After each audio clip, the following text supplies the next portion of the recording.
The partial shutdown of the federal government started as a conflict over funding for a wall on the Mexican border.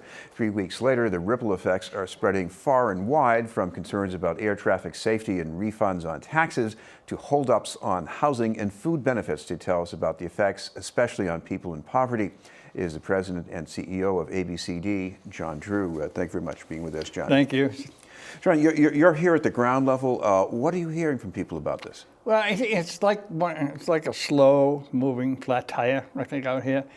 And most of it's in the hoopla in Washington.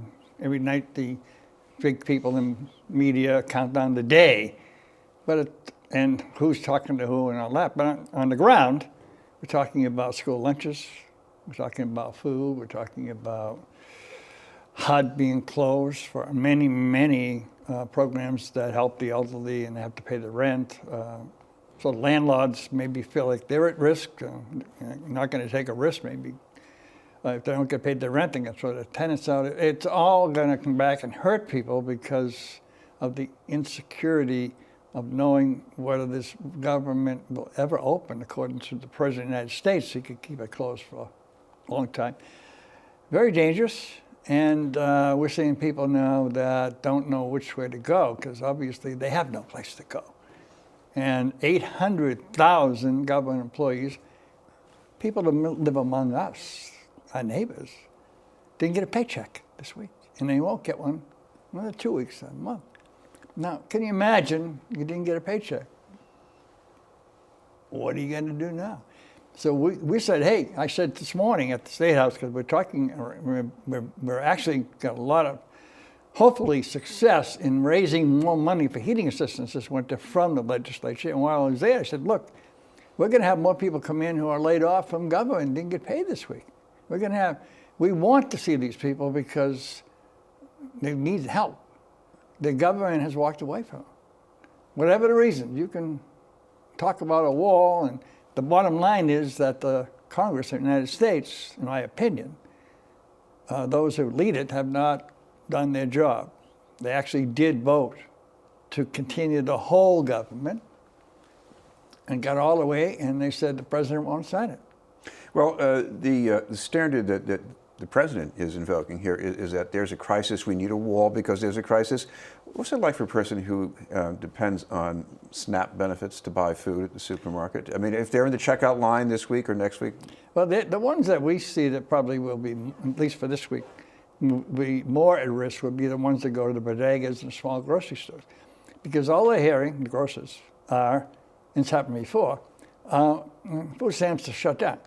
Now, there may be some money around, but for them to have somebody come to and present the stamp, food stamp, and they're going to then take it, and am I going to get paid? That's what's happening at the ground level. The just lack of confidence that they'll get paid. A landlord who gets a partial payment from the government towards the rent of a tenant, am I going to get paid? And that insecurity is all out there. But more important than that, it's all of us. I mean, at the airport, they're not getting paid. Coast Guard's not getting paid. The Secret Service surrounding the president is not getting paid. I say this, and I'm not saying in jest, I'm not even saying, if we're going to not use our government programs as they have been set up and the money is there to pay people, then I don't think the people in Congress nor the White House should be paid either, because they have no pain that goes along with these decisions you're making to say, well, if I don't get my way, I'll shut the government down. Just think about it on a broad scale. Next president comes along, makes a campaign speech about something really important, gets elected, and said, if I don't get this, I'm going to shut the government down. It's like a third grader. But that's what we have right now. I can't change that. Democrats are playing their own. We're not going to capitulate to you. How long it's going to go, I don't know. But every day, more and more people will be at risk. They will not be able to pay their bills. They'll not be able to pay their rent. They'll be food insecure. They'll be very, very apprehensive about making any commitment about anything, including having surgery next week. They shouldn't be going through this. They have a job with the government, for example. They have a job. They work. We have a lot of contractors with the government, for example, where they hire a lot of minority workers who do the kitchen, the cleaning, they won't get paid at all. So you look at this and say, this nightmare, you say, it's self-induced. It's not something that makes not any sense, but it's also doesn't make good government sense, doesn't make good political sense. I can say that all day. I can't change anybody's mind. On the ground, what we're trying to do is say, hey, we're still doing heating assistance. That thing gets shut down. Our food pantries are open. We're still going to get your tax return done, even if they can't get your refund. We'll do everything we can, because part of the government that didn't shut down is us.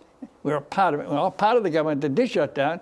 We don't have that. But we're going to be here. We're going to be on the ground. That's all I can do, because I can't go to Washington, nor other people, I think we'd like to, and say, please open this government up, pay the people, and take your problem to the side and settle it. Now, one thing I'm sure the president would like is for people like you to call the Democrats and say, give him his wall, and if we don't like it in a couple of years, we'll vote in a new president. And I said to them, I'm not going to get into that, because if, in fact, a president makes it a point that he made a campaign promise, by the way, Mexico is going to pay for the wall, and he's saying, I have to commit that, I have to get that, boy, next president after that, what's going to take to shut down the government? You don't like Planned Parenthood? You don't like guns? This is huge when it comes to public policy. So I would not tell the Democrats what to do. They'll play their own thing out. They're going to do whatever they're going to do. Mitch McConnell and the Republicans up in 2020. They're all looking at the next race. The president is looking at his re-election campaign. But who's being hurt? Regular people out here who work, who want some help, want to get going, and they're wondering, why? Why don't we have an immigration office? Why don't we have a Coast Guard? I can't believe that we have the Army's open and the Coast Guard's not. This is the time of year when I have to ask you about taxes, because you're involved in helping people get some of those family benefits.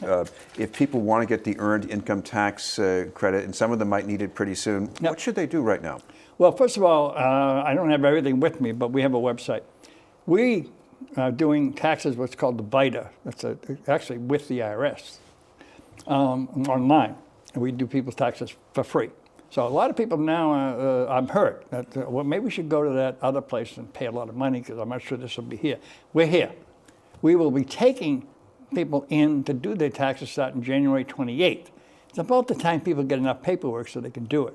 But it's important to contact us, if you've done it in the past with us, and we need volunteers, that when we open up, and before we open up, get an appointment. So you not have to wait 2 weeks to get in and see us. So my request is, please, before you go to somebody who may charge you a lot of money, and maybe they'll do a great job, or make you all kinds of promises that you can get loans, we'll be here. And as far as I know, the President of the United States said he's going to send all some IRS workers back, no pay. They're probably driving Ubers by now, and make them give you the tax return. Well, most of it's done by computers. So let's go on with our business. Let's file our tax returns. Make sure you come to people like us who can help you with no cost.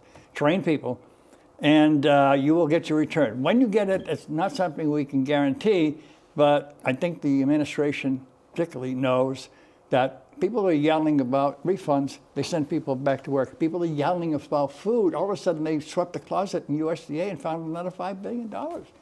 So keep yelling at them. Maybe they'll find some more things to open. Thank you very much for being with us, and thanks for yelling. Sorry. John Drew from ABCD.